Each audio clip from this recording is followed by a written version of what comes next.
लोकसभा चुनाव 2024 में 3 चरणों के मतदान अब खत्म हो चुके हैं। यूपी में 3 चरणों के मतदान के बाद चुनाव का ये कारवां अवध और पूर्वांचल की ओर बढ़ता दिखाई पड़ रहा है। इसको लेकर बीजेपी ने भी अपनी प्लानिंग शुरू कर दी है। बीजेपी अपनी प्लानिंग के तहत ठाकुर समुदाय से बातचीत करने में और उन्हें मजबूती से वोट बैंक में तब्दील करने में जुट गई। इसकी सबसे बड़ी वजह यह भी है कि अवध और पूर्वांचल क्षेत्र में ठाकुर समुदाय के वोटर अहम रोल निभाते रहे हैं। अब बीजेपी ठाकुर समुदाय को साधने में ज्यादा काम करती दिखाई पड़ रही है। यूपी की सियासत में पिछले कुछ दिनों में कई बड़े कदम उठाए गए।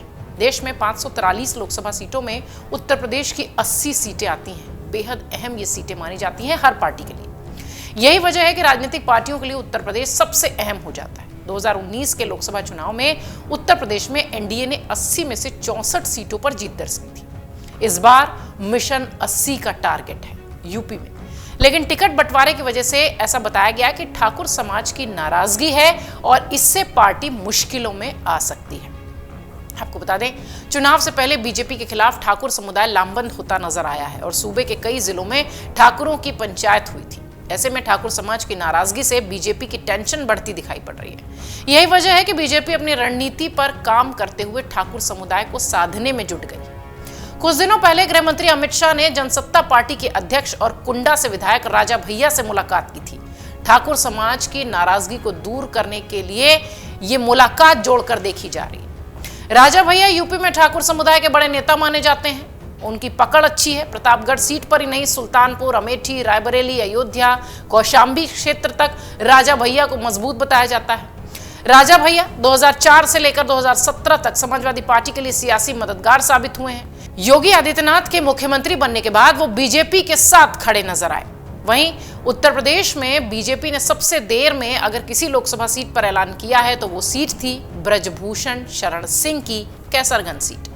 महिला पहलवानों के यौन शोषण के आरोप में फंसे ब्रजभूषण को उम्मीदवारी को लेकर बीजेपी कश्मकश में थी, क्योंकि उनका अपना सियासी आधार है। गोंडा, बस्ती, श्रावस्ती ठाकुरों के बीच ब्रजभूषण की मजबूत पकड़ है।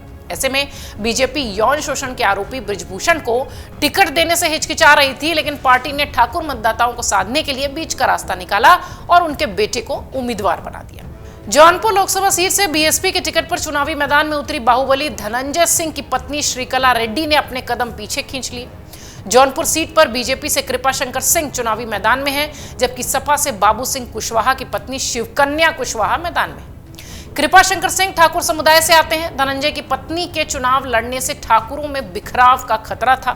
बीजेपी के लिए धनंजय फैक्टर एक बड़ी टेंशन है, जिसके चलते ही उनके मैदान से हटने की स्क्रिप्ट लिखी गई। श्रीकला ने यह फैसला उस वक्त लिया जब धनंजय सिंह जेल से बाहर आए और बेंगलुरु में राजा भैया और अमित शाह के बीच बैठक हुई। आपको बता दें, राजा भैया और धनंजय सिंह की जो बैठक थी वो इसलिए भी मानी जाती है क्योंकि राजा भैया और धनंजय सिंह के रिश्ते बहुत मजबूत बताए जाते हैं। माना यह जाता है कि राजा भैया के जरिए ही धनंजय सिंह को साधने का काम हुआ। धनंजय सिंह की छवि एक ठाकुर बाहुबली नेता के रूप में होती है। उनके सियासी असर सिर्फ जौनपुर तक नहीं देखे जाते, बल्कि पूर्वांचल की कई सीटों पर पड़ता है। इतना ही नहीं, धनंजय सिंह ने शुरू से ही मुख्तार अंसारी के खिलाफ मोर्चा खोल रखा था। बाहुबली ब्रजेश सिंह के गुट में वो रहे थे। इसके चलते धनंजय सिंह की अपनी सियासी पकड़ पूर्वांचल के ठाकुरों के बीच मजबूत मानी जाती है। धनंजय सिंह के जरिए बीजेपी ने ठाकुरों को सियासी संदेश देने की कोशिश की। भले ही अभी वो खुलकर न बोल रहे हों, लेकिन उनकी खामोशी बहुत कुछ कहती है। केवल राजा भैया या ब्रजभूषण शरण सिंह की बात नहीं है। बीजेपी ने ठाकुर मतदाताओं को साधने के लिए गांधी परिवार के गढ़ और देश की हाई प्रोफाइल सीट मानी जाने वाली रायबरेली में भी दिनेश प्रताप सिंह ठाकुर प्रत्याशी चुनावी मैदान में उतारा है। बीजेपी से इस सीट पर कई दावेदार माने जा रहे थे। सपा के विधायक मनोज पांडे का नाम भी चर्चा में था, जो सपा से आए थे। इसके बाद भी बीजेपी ने दिनेश प्रताप सिंह को रायबरेली से चुनावी मैदान में उतारा, वो भी राहुल गांधी के खिलाफ। पश्चिमी यूपी में बीजेपी ने न सिर्फ मुरादाबाद सीट से इस बार 14 ठाकुर प्रत्याशी उतारे हैं, बल्कि अगर 2019 में देखा जाए तो 17 ठाकुर प्रत्याशी थे और 14 में 21। बीजेपी ने इस बार कम प्रत्याशी जरूर उतारे हैं ठाकुर समुदाय से, लेकिन तैयारी मजबूती से की है कि ये पूरा समुदाय वोट में तब्दील हो जाए। यूपी में 7% के आसपास ठाकुर मतदाता आते हैं, लेकिन उनका प्रभाव हर बार हर सीट पर अलग अलग देखने को मिलता है। सूबे की 80 लोकसभा सीटों में से 20 सीट पर ठाकुर समाज का मजबूत दखल है, पकड़ है। सूबे के मुख्यमंत्री योगी आदित्यनाथ, केंद्रीय गृह मंत्री राजनाथ सिंह भी ठाकुर समुदाय से आते हैं। 2017 के यूपी विधानसभा चुनाव में 63 राजपूत विधानसभा में जीत कर पहुंचे थे, जबकि 2022 में 49 विधायक ठाकुर विधायक बने थे।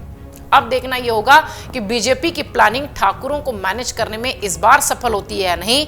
ये पूरा कुनबा ठाकुरों का क्या वोट में तब्दील होता है और बीजेपी को फायदा देता है? आने वाला वक्त और तारीख 4 जून की होगी जब ये पता चलेगा।